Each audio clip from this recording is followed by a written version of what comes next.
இது உங்கள் நியூஸ் 5.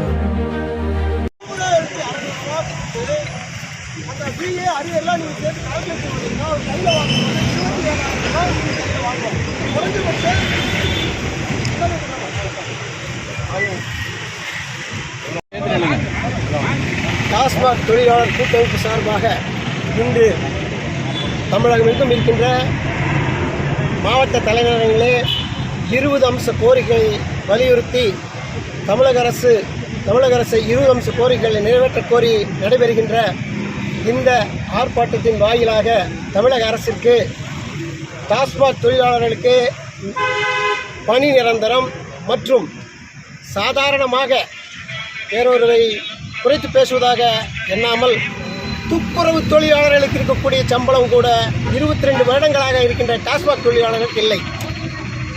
10,000க்கும் குறைவாக. இதில்லாமல் பணி பாதுகாப்பு அவர்களுக்கு வழங்கப்படவில்லை. 22 வருடங்களாக வேலை செய்கின்ற தொழிலாளிகளுக்கு எந்த விதமான ஒரு அரசிலிருந்து வர வேண்டிய எந்த சலுகைகளும் கிடைக்கப்பெறவில்லை. அதை முன்னிட்டு பல வழக்குகள் நடக்கிறது, வழக்குகள் நடந்து கொண்டு தான் இருக்கிறது.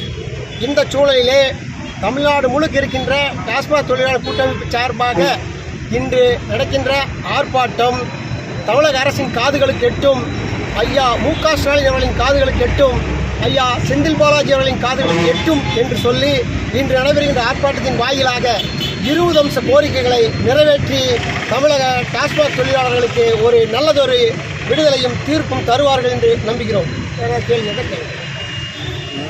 சந்திச்சிருக்கோம் சென்னையில். ஆனால் முதல்ல சொல்கிறாங்க தேர்தல் வாக்குறுதியே என்ன, டாஸ்மாக் தொழிலாளருக்கு பணி நிரந்தரம் பண்ணுவாங்க தானே சொன்னாங்க. தேர்தல் வாக்குறுதி இருக்குது, ஆனால் செய்யலை. இது சம்மந்தமாக பார்த்துருக்கோம், பேசியிருக்கோம். அவர் என்ன சொல்கிறாப்ல இல்லை, அது எப்போவுமே அரசு வந்து செய்யும் தான் சொல்லும். இன்றைக்கி வரைக்கும் யாரும் செய்யாது, எந்த அரசு சொல்லும் செய்யாதுன்னு சொல்லாது.